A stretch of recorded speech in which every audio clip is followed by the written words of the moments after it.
Hi ಎಲ್ಲರಿಗೂ ನಮಸ್ಕಾರ, welcome back to my channel.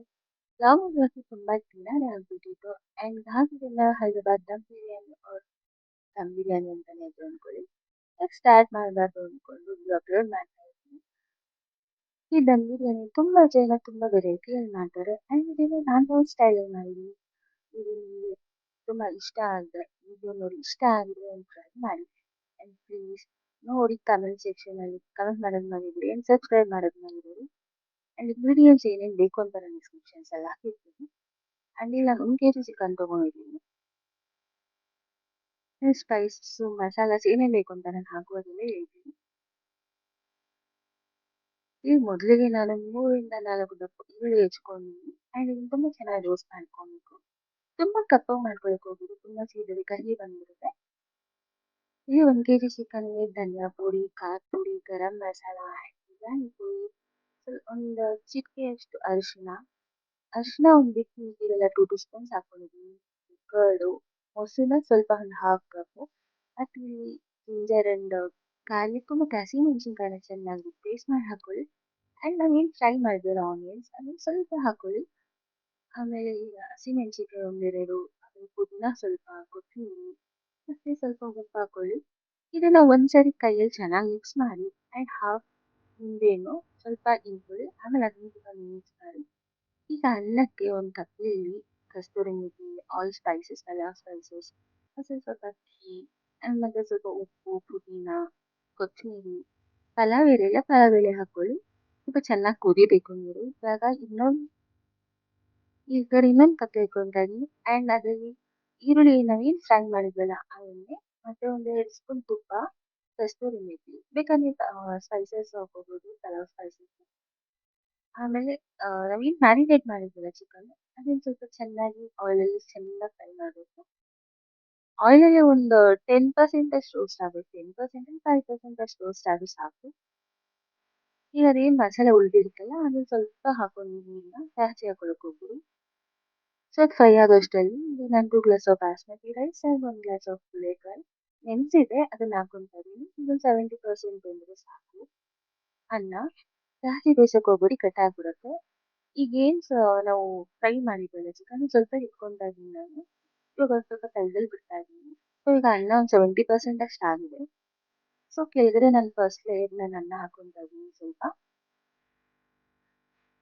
ತುಂಬ ತುಂಬ್ಸೋಕೆ ಹೋಗ್ಬಿಡಿ, ಲೇಯರ್ ಬೈ ಲೇಯರ್ ಹಾಕೊಂಡು ಹೋಗ್ಬೇಕು. ಜಾಸ್ತಿ ಹಾಕಿಬಿಟ್ರೆ ಅದು ಫುಲ್ ರೈಸೇ ಕುತ್ಕೊಂಡ್ಬಿಡ್ತು, ನಾವು ಏನೇ ಮಸಾಲೆ ಹಾಕಿರೋದು ಇದೆಯಲ್ಲ. ಸೊ ಲೇಯರ್ ಬೈ ಲೇಯರ್ ಹಾಕೊಂಡು ಹೋಗಿ. ಸೊ ಫಸ್ಟ್ ಲೇಯರ್ ನಾನು ಇಲ್ಲಿ ಅನ್ನ ಹಾಕ್ತಾ ಇದ್ದೀನಿ.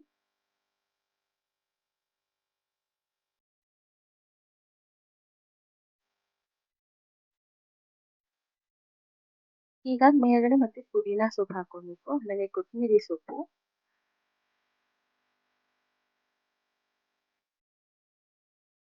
ಆಮೇಲೆ ನಾವು ಏನು ಫ್ರೈ ಮಾಡಿದ್ವಲ್ಲ ಆನಿಯನ್ಸ್ ಅದನ್ನು ಹಾಕೋಬೇಕು. ಪ್ರತಿಯೊಂದು ಲೇಯರ್ ಎಷ್ಟು ಲೇಯರ್ ಮಾಡ್ತೀರೋ ಅಷ್ಟು ಲೇಯರ್ಗೂ ಹಾಕೋಬೇಕು. ಆ್ಯಂಡ್ ಆನಿಯನ್ಸ್ ಹಾಕೊಂಡ್ಮೇಲೆ ನಾನು ಮತ್ತೆ ಗ್ರೇವಿನ ಇಟ್ಕೊಂಡಿದ್ದೇನೆ, ಮತ್ತೆ ಗ್ರೇವಿನ ಒಂದು ಲೇಯರ್ ಗ್ರೇವಿ ಹಾಕ್ತಾ ಇದ್ದೀನಿ ನನ್ನ ಸೇರಿ. ಮತ್ತೆ ಈಗ ಇನ್ನೊಂದು ಲೇಯರ್ ಅನ್ನ ಹಾಕೋಬೇಕು.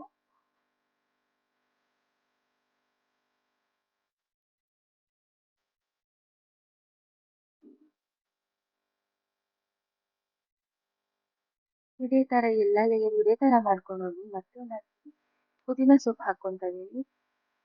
ಪುದೀನ ಸೊಪ್ಪು ಮತ್ತು ಕೊತ್ತಂಬರಿ ಸೊಪ್ಪು, ನಾವೇನು ರೋಸ್ಟ್ ಮಾಡಿದ್ವಲ್ಲ ಆನಿಯನ್ಸು ಅದನ್ನು ಹಾಕೋಬೇಕು. ಬೇಕಾದ್ರೆ ನೀವು ಕಲರು ಹಾಕೋಬೋದು. ಕಲರ್ ಜಾಸ್ತಿ ಹಾಕಿದ್ರೆ ಓವರ್ ಕಲರ್ ಬಂದುಬಿಡುತ್ತೆ. ಸೊ ಕಲರ್ ಎಲ್ಲ ಲೇಯರ್ ಹಾಕೋಕೆ ಹೋಗ್ಬೋದು. ಈಗ ಆನಿಯನ್ ಹಾಕೊಂಡಿದ್ದೀನಿ. ಈಗ ಮತ್ತೆ ಅಕ್ಕಿ ಅನ್ನ ಹಾಕೊತಾ ಇದ್ದೀನಿ.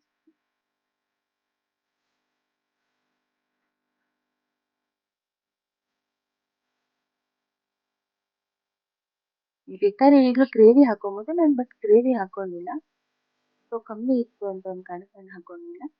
ಲಾಸ್ಟ್ ಮತ್ತೆ ನಾನು ಗ್ರೇವಿ ಹಾಕೊತಾ ಇದ್ದೀನಿ. ಮತ್ತೆ ಗ್ರೇವಿ ಹಾಕೊಂಡು ಅನ್ನ ಹಾಕೊಳ್ಳಿ. ಆ್ಯಸ್ ಯೂಶುವಲ್ ಸ್ಟೆಪ್ಸ್ ನಾನು ಹೇಳಿದಾಗೆ ಫಾಲೋ ಮಾಡ್ಕೋಬೇಕು. ಅದ್ರ ಮೇಲೆ ಪುದೀನ ಸೊಪ್ಪು ನೀಟಾಗಿ ಅನ್ನ ಕವರ್ ಮಾಡ್ಕೊಬೇಕು. ನೀಟಾಗಿ ಅನ್ನ ಕವರ್ ಮಾಡ್ಕೊಳ್ಳಿ. ಬೇಕಾದ್ರೆ ನಾವು ಏನು ಸ್ಪೈಸಸ್ ಹಾಕಿದ್ವಲ್ಲ ಬೇಕು ನೀವು ಅದನ್ನು ಇಟ್ಬೋದು. ಅನ್ನದಲ್ಲಿ ನಾವು ಅನ್ನ ಸೋಸ್ ಇಟ್ಕೋಬೇಕಾದ್ರೆ ನೀವು ಇಟ್ಕೋಬೋದು, ಇಲ್ಲ ಹಾಗೆ ಇಡ್ಬೋದು. ಈಗ ಅನ್ನ ಎಲ್ಲ ಒಂದು ಲೇಯರ್ ಆದ್ಮೇಲೆ ಮತ್ತೆ ಪುದೀನ ಸೊಪ್ಪು, ಕೊತ್ತಂಬರಿ ಸೊಪ್ಪು, ಮತ್ತೆ ರೋಸ್ಟ್ ಆಗಿದ್ದು ಆನಿಯನ್ಸ್ ಹಾಕ್ಕೋಬೇಕು. ಆನಿಯನ್ಸ್ ಜಾಸ್ತಿ ಹಾಕೊಂಡ್ರೆ ತುಂಬಾನೇ ಟೇಸ್ಟ್ ಚೆನ್ನಾಗಿರುತ್ತೆ. ತುಂಬಾ ಅದು ಕಪ್ಪಾದ್ರೆ ಚೆನ್ನಾಗಿರಲ್ಲ. ನಾನು ಹಾಗೆ ಹೇಳ್ದಾಗೆ ಹಾಲಿಗೆ ಅರಿಶಿನ ಹಾಕಿ ಇಟ್ಕೊಂಡಿದ್ದೆ. ಕಲರ್ ನ್ಯಾಚುರಲ್ ಆಗಿ ಬೇಕು ಅಂದ್ರೆ ಈ ತರ ಮಾಡ್ಕೊಳ್ಳಿ. ಮತ್ತೆ ನಾವು ಆನಿಯನ್ಸ್ ಏನ್ ಫ್ರೈ ಮಾಡಿದ್ವಲ್ಲ ಎಣ್ಣೆ ಅದನ್ನ ಹಾಕೊಂತಾ ಇದ್ದೀನಿ. ಬೇಕಾದ್ರೆ ತುಪ್ಪನ ಹಾಕೋಬಹುದು. ಈಗ ನಾವೇನ್ ಅನ್ನ ಬೇಯಿಸಿದ್ವಲ್ಲ ನೀರು ಅದನ್ನ ಒಂದು ಗ್ಲಾಸ್ ಅಷ್ಟು ಹಾಕೊಳ್ಳಿ. ಚಿಕ್ಕ ಗ್ಲಾಸಲ್ಲಿ ಹಾಫ್ ಹಾಕೊಳ್ಳಿ. ಅದೆಲ್ಲ ಆದ್ಮೇಲೆ ತಟ್ಟೆ ಮುಚ್ಚಿ ತೂಕದ ಏನಾದ್ರು ಏನ್ ಪುಟಾಣಿ ಆಗಿರ್ಬೋದು ಅಥವಾ ತೂಕದ ಏನಾದ್ರು ಪಾತ್ರೆ ಆಗಿ ನಾನು ಇಲ್ಲಿ ನೀರು ತುಂಬಿಟ್ಟು ತಂದಿಟ್ಟಿದೆ. ಅಂಡ್ ನಿಮ್ಗೆ ಹೇಳಿದ ಮತ್ತೆ 20 ಮಿನಿಟ್ಸ್ ಲೋ ಫ್ಲೇಮಲ್ಲಿ ಬೇಯಿಸಬೇಕು ಅಂಡ್ 10 ಮಿನಿಟ್ಸ್ ಹೈ ಫ್ಲೇಮಲ್ಲಿ ಬೇಯಿಸಬೇಕು. ಸೊ ಈ ತರ ಬೇಯಿಸಿದ್ರೆ ಕನ್ಸಿಸ್ಟೆನ್ಸಿ ರೈಸ್ ಚೆನ್ನಾಗಿ ಬರುತ್ತೆ.